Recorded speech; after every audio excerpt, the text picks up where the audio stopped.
Hi అందరికీ happy long weekend. ఇది labour day long weekend. Labour day అంటే తెలియని వాళ్ళకి ఇది America version of May Day అనమాట. ఇది ఎవ్రీ సెప్టెంబర్ 1st మండేని లేబర్ డేగా సెలబ్రేట్ చేసుకుంటారు. To celebrate all blue white collar లేబర్స్ని వాళ్ళని గుర్తించడం కోసం లేబర్ డే సెలబ్రేట్ చేసుకుంటారు. ఇది ఫస్ట్ మండే అవ్వడం వల్ల 3 days హాలిడేస్, అందుకే రోడ్లన్నీ ఖాళీగా ఉన్నాయి. అండ్ ఎక్కడ చూసిన ఫ్లాగ్స్, స్ట్రీట్ అంతా ఫ్లాగ్స్ పెట్టి సెలబ్రేట్ చేస్తున్నారు. ఇది యాక్చువల్గా 1886లో స్టార్ట్ అయిందంట యూఎస్లో. ఇది జస్ట్ లైక్ మే డే. సో ఈ 3 days హాలిడేస్ ఇవ్వడం వల్ల అందరూ వేరే వేరే స్టేట్స్కి ట్రావెల్ చేస్తూ ఉంటారు యూఎస్లో. నా బడ్జెట్తో క్యాలిక్యులేట్ చేస్తే పక్కనున్న కాఫీ షాప్కి మాత్రమే వెళ్ళగలను అని డిసైడ్ అయ్యా. సో ఈ కాఫీ షాప్ నేమ్ వచ్చి డియర్ కాఫీ షాప్. ఇది టిక్టాక్లో చాలా ఫేమస్ అయింది. ఇది అరబిక్ స్టైల్లో ఉన్న కాఫీ షాప్. మేము వచ్చేసి ఇక్కడ మాచా కాఫీ ఆర్డర్ చేసాం. ఈ మధ్య మాచా కాఫీ చాలా ఫేమస్ అయింది కదా. మాచా అని విన్నప్పుడల్లా నాకు అగ్గిపెట్టి మాచానే గుర్తొస్తాడు. కాఫీ అయితే చాలా బాగుంది.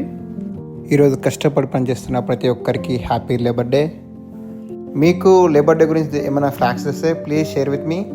అండ్ మీకు ఈ కంటెంట్ నచ్చితే